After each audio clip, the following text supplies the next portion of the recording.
क्या दिख रहा है? हम लोग इससे पहले पढ़े हैं वैद्युत रसायन। क्या पढ़े हैं? इलेक्ट्रोकेमिस्ट्री, नहीं रे, वैद्युत रसायन। और वैद्युत रसायन रसायन विज्ञान की वैसी शाखा है जिसमें हम लोग ये जाने थे कि किसी रासायनिक ऊर्जा द्वारा वैद्युत ऊर्जा प्राप्त किया जाता है। न जाने थे? या विद्युत ऊर्जा दे के रासायनिक ऊर्जा हमको प्राप्त हो जाता है, यही ना पढ़े थे? दोनों के बीच के संबंध को जिस शाखा में पढ़ेंगे, रसायन विज्ञान के जिस शाखा में कौन कौन संबंध, विद्युत धारा का रासायनिक धारा ऊर्जा के साथ, यानी विद्युत ऊर्जा का रासायनिक ऊर्जा के साथ और रासायनिक ऊर्जा का विद्युत ऊर्जा के साथ, जिस रासायनिक विज्ञान के जिस शाखा में पढ़ेंगे उसे वैद्युत रसायन कहेंगे, इलेक्ट्रोकेमिस्ट्री कहेंगे। अब हम लोग पढ़ते हैं कि हम लोग 2-3 चीज पहले जान चुके हैं। पहला था वैद्युत अपघटन अभिक्रिया, पढ़े हैं? नहीं पढ़े थे? पढ़ चुके हैं, ठीक। वैद्युत अपघट्य, क्या पढ़े हैं? वैद्युत अपघट्य, यह एक प्रकार का विलयन होता है जिसमें करंट दौड़ता है ना, और जिसमें नहीं दौड़ता उसको अनअपघट्य कहते हैं। क्या कहते हैं? अनअपघट्य। और जिसमें दौड़ता है उसको वैद्युत अपघट्य कहते हैं, ठीक। ये सब चीज हम लोग पढ़ चुके हैं, ठीक। और जिस बर्तन में ये वैद्युत अपघटन की प्रक्रिया कराई जाती है, जिस बर्तन में ये वैद्युत अपघटन की प्रक्रिया कराई जाती है, उसमें 2 अलग अलग इलेक्ट्रोड रहता है। कभी आप लोग देखे होंगे लेकिन आपको अभी याद नहीं होगा, लेकिन जब जैसे जैसे आप लोग समझिएगा, बैटरी नॉर्मल समझ लीजिए, बैटरी सब कोई देखे हैं? बैटरी देखे हैं कि नहीं? उससे भी अच्छा आप देखे होंगे 2 एगो तार वाला चुट्टा लगा के बैटरी, नहीं देखे हैं? देखे कि नहीं? इतना आसान बैटरी, 2 तार वाला, 2 गो चुट्टा दिए, बस हो गया, करंट दौड़ रहा है। उसमें एक रहता है इलेक्ट्रोड, ना सॉरी, दोनों रहता है इलेक्ट्रोड, और दोनों इलेक्ट्रोड में एक का नाम है कैथोड और दूसरे का नाम है एनोड। अब कहिएगा उसके अंदर क्या हो रहा है? उसके अंदर केमिकल रिएक्शंस हो रहा है, रासायनिक अभिक्रियाएं हो रही है। क्या हो रही है? और जिसके कारण वो क्या होता है? करंट आपको पहुंचाता है, ठीक। 2 तरह का बैटरी होता है, एक जिसको आप चार्ज कर सके, एक जिसको चार्ज नहीं कर सके। उसमें चार्ज एक बार पहले से तय रहता है, जब तक उसमें केमिकल रिएक्शंस होता रहा, रासायनिक अभिक्रियाएं होते रही, तब तक उसमें करंट आपको मिलता रहा। जो आप घड़ी में लगाते हैं ना, घड़ी में लगाते हैं कि नहीं? घड़ी में लगाते हैं, और बहुत सारा चीजों में आप छोटा छोटा ऐसे सेल शुष्क सेल कहलाते हैं ना। अब मोबाइल वाला बैटरी रे, आज चार्ज होगा, कल लो चार्ज होगा, नहीं होगा, जब मन तब चार्ज होगा, ठीक। और जो हम लोग घर में इन्वर्टर में यूज करते हैं बैटरी, चार्ज वाला नहीं करते हैं, सब चार्जेबल रहता है, फिर से चार्ज हो गया। यानी कि एक बार उसका आवेश अगर संरक्षित है, हमेशा रहता है, एक बार समाप्त होने के बाद वह फिर से हमको क्या हो जाएगा? मिल जाएगा, ठीक। आवेश को आप पुनः उसी परिमाण तक प्राप्त कर सकते हैं। तो अब देखिए क्या है, हम जो लिखे हैं वो वैद्युत अपघटनी सेल है। क्या है? वैद्युत अपघटनी सेल। सेल बोले तो बैटरी का प्रारंभिक रूप ना। सबसे पहला जो सेल बना ना, सेल समझिए 2 ही चीजों से बनता है, एक नेगेटिव चार्ज होगा, एक पॉजिटिव चार्ज होगा, यही ना होगा? इलेक्ट्रोड होगा, या तो कैथोड होगा और दूसरा क्या होगा? एनोड होगा। तो 2 इलेक्ट्रॉनों को अलग अलग जोड़ने पर उसमें केमिकल रिएक्शन होता है, और इसी केमिकल रिएक्शन से जो सेल बनता है उसको कहते हैं वैद्युत अपघटनी सेल। खत्म। और इसको पहली बार बनाया किसने था? किसी को पता है ये बात? हाँ, सबसे पहली बार कोई बनाया था, याद कीजिए नाम, एक बार अच्छा से नाम याद कीजिए। 1776 का समय था वो, अलेसांद्रो वोल्टा। नाम क्या था? अलेसांद्रो वोल्टा ने सबसे पहली बार क्या बनाया था? वोल्टीय सेल। उन्होंने जो नाम रखा उस सेल का, अपने नाम पर नामकरण किया, जिसका नाम रखा वोल्टीय सेल। क्या नाम रखा? वोल्टीय सेल। और वोल्टीय सेल जो बना वो 2 अलग अलग इलेक्ट्रॉनों को देके बना था, ठीक। और उसमें बाद में उन्होंने संयोजित करके पुनः एक इलेक्ट्रोड का भी बनाया था, समझे कि नहीं? बाद में क्या किया, उसको एक इलेक्ट्रोड का भी बना दिया था, एक को इलेक्ट्रोड से मिल रहा था, 2 तार खाली अलग अलग कर दिया गया था, करंट होने वाले से अलग अलग करके। अभियो मिलता है, ठीक ना। अभियो आप चाहे तो घरों पे बना सकते हैं। सबसे आसान तरीका हम बताएं, 2 रेट लीजिए, पानी में नमक दीजिए, ऊपर SW बैटरी लगा दीजिए, वैद्युत अपघटन की अभिक्रिया होना शुरू हो जाएगा। सबसे आसान तरीका अभी हो सकता है। 2 रेट है किसी के पास? रेट है? रेट कहाँ है? ठीक, 2 रेट दोनों साइड से छील दीजिएगा, नमक दे दीजिएगा, उसमें SW बैटरी ऊपर से टच करके देख लीजिएगा, वैद्युत अपघटन की अभिक्रिया होगी। हाँ यही बैटरी है ना, ये इसमें उतना ना है चार्ज, ठीक, लेकिन बैटरी है। हाँ कर लिए तो ये जो बैटरी दिख रहा है ये क्या है, SW बैटरी है। दो को पेंसिल लीजिएगा, रेट जिसमें ग्रेफाइट से बना हुआ रेट, उसको इस दोनों ध्रुव में दे दीजिएगा। ये आपका इलेक्ट्रोड है, दूसरा क्या है, एनोड है ना, सॉरी कैथोड है और एनोड है, दोनों अलग अलग इलेक्ट्रोड है, एक माइनस चार्ज एक प्लस चार्ज। दोनों को रेट में दीजिएगा और नीचे पानी में डुबा दीजिएगा रेट को, और उसमें नमक थोड़ा घल दीजिएगा, क्योंकि शुद्ध जल से विद्युत धारा का प्रवाह नहीं होता है। किस जल से विद्युत धारा का प्रवाह होता है, अशुद्ध जल से होता है।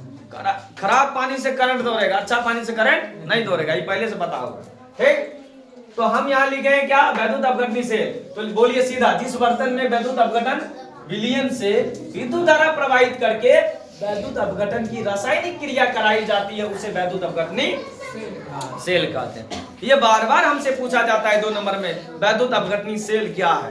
तो सेल देख लीजिए क्या है ना, जिस बर्तन में कोई भी वैद्युत अपघटन की अभिक्रिया कराएंगे उसी बर्तन को कहेंगे वैद्युत अपघटनी सेल। और उस बर्तन में 2 इलेक्ट्रोड रहेंगे, जो आपको नीचे चित्र में दिख रहा है। बोलिए, तो ये दिख रहा है सबको, एक है एनोड और दूसरा है कैथोड, एक है एनोड और दूसरा कैथोड। और ये पूरे एरिया में आपको दिख रहा है, ये पूरा व्यवस्था कहलाएगा वैद्युत अपघटनी सेल। और इसमें जो करंट जिसमें दौड़ेगा उस विलयन को कहेंगे वैद्युत अपघट्य विलयन। क्यों, जिसमें सुचालक होगा जो विलयन वही होगा वैद्युत अपघट्य विलयन, और जो नहीं होगा उसको अनअपघट्य कहेंगे, ठीक। ये पहले पढ़ चुके हैं, ठीक। अब यहाँ ध्यान दीजिए क्या लिखे, वैद्युत अपघटन संबंधी फैराडे का नियम। आपको 10 में से 7 बार पूछा जाने वाला लॉन्ग टाइप में प्रश्न है फैराडे का नियम। किसका नियम, फैराडे का नियम, ठीक ना। कुछ अर्ध आयु भी पूछता है, लेकिन यहाँ आपको क्या दिख रहा है, फैराडे का नियम। क्या दिख रहा है, फैराडे का नियम। क्या दिख रहा है, फैराडे का नियम। क्या दिख रहा है, फैराडे का नियम। ये बार बार 10 में से 7 बार पूछा जाने वाला है, 10 में से 7 बार, ठीक। हम सिर्फ पहला नियम लिखे हैं, 2 नियम है इसका। कितना नियम है, 2 नियम है। कितना नियम है, 2 नियम है। कितना, 2 नियम। पहला नियम देखिए क्या है, सन 1832 ईस्वी में, सन 1832 ईस्वी में अंग्रेज वैज्ञानिक माइकल फैराडे, क्या नाम है, माइकल फैराडे ने, अंग्रेज वैज्ञानिक माइकल फैराडे ने क्या, वैद्युत अपघटन संबंधित 2 नियम दिए, जिसे फैराडे का वैद्युत अपघटन नियम कहते हैं। कितना आसान है। ये बार बार आपसे पूछेगा फैराडे का नियम क्या है, दोनों फैराडे के नियमों की व्याख्या करें। और कितने नंबर में, 5 नंबर में। तो कब दिया गया फैराडे के द्वारा, 1832 ईस्वी में। माइकल फैराडे ने, अंग्रेज थे, अंग्रेज वैज्ञानिक थे, इन्होंने वैद्युत अपघटन संबंधित 2 नियम दिया, और जिसे फैराडे का नियम कहते हैं। पहला नियम क्या है, पहला नियम इन्होंने ये कहा कि वैद्युत अपघटन की क्रिया में जो इलेक्ट्रोडों पर मुक्त होता है ना कोई भी पदार्थ, वो किसके आधार पर मुक्त होता है, तो बोला आप जितना परिमाण का करंट दीजिएगा, समझे कि नहीं, जितना विद्युत धारा दीजिएगा ना उतना ज्यादा उससे निकलेगा। अब कहिएगा जिसमें है ही नहीं तो निकलेगा कैसे, तो इसीलिए बोला दोनों एक दूसरे के समानुपाती होता है। आप करंट दीजिए उतना जल्दी भागेगा, तो इसलिए समय भी देखना है। तो उन्होंने कहा वैद्युत अपघटन में प्रत्येक इलेक्ट्रोड पर, बोले तो क्या, प्रत्येक इलेक्ट्रोड पर, यानी कैथोड पर भी एनोड पर भी, तो वैद्युत अपघटन में प्रत्येक इलेक्ट्रोड पर मुक्त होने वाले, यानी उत्पन्न होने वाले, वहां जो नजर आ रहा है जो उसमें से निकला, तो पदार्थ की मात्रा विलयन में प्रवाहित। फिर से देखिए, हम फिर भी इस अभिक्रिया को दोहरा रहे हैं, इस बात को बोलिए तो क्या, वैद्युत अपघटन में प्रत्येक इलेक्ट्रोड पर, यानी एनोड पर भी कैथोड पर भी, प्रत्येक इलेक्ट्रोड पर मुक्त होने वाली पदार्थ की मात्रा, यानी कितना कितना पदार्थ निकलेगा। जैसे मान लीजिए हम सोडियम क्लोराइड का वैद्युत अपघटन कर रहे हैं, तो सोडियम कितना निकलेगा, क्लोरीन कितना निकलेगा। तो प्रत्येक इलेक्ट्रोड पर मुक्त होने वाली पदार्थ की मात्रा विलयन में प्रवाहित किसके, विद्युत धारा के परिमाण के सीधे समानुपाती होता है, या विद्युत धारा के अनुपात में होता है, विद्युत धारा के अनुपात में ही होता है, या विद्युत धारा के परिमाण के सीधे समानुपाती होता है। यदि हम मान लिए, क्या मान लिए, यदि विलयन है C, विलयन क्या है C, और T समय तक उसमें विद्युत धारा का प्रवाह हो रहा है I, क्या हो रहा है I, और m ग्राम पदार्थ मुक्त होता है, mg, क्या mg, तो m ग्राम पदार्थ मुक्त होता है, तो m समानुपाती, यानी m समानुपाती जितना पदार्थ मुक्त हुआ वो किसके समानुपाती होगा? विद्युत धारा के परिमाण के। याद कीजिए एक बात, W बराबर Q बाई टी पढ़े थे क्या? नहीं पढ़े थे? पहले पढ़े होंगे। या Q बराबर IT, सबसे आसान तरीका पढ़े थे। Q बराबर क्या? IT पढ़े थे? नहीं पढ़े थे? विद्युत धारा के लिए Q बाई टी करके।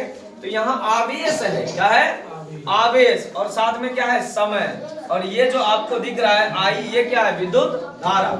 यहाँ C क्या है? तो C है बिलियन, और ये क्या है? समय। I आपको नहीं दिख रहा है क्योंकि I का यहाँ जरूरी नहीं पड़ा है, ठीक। अब M की जगह M बराबर के लिए एक Z नियतांक दिए। क्या दिए? Z नियतांक दिए।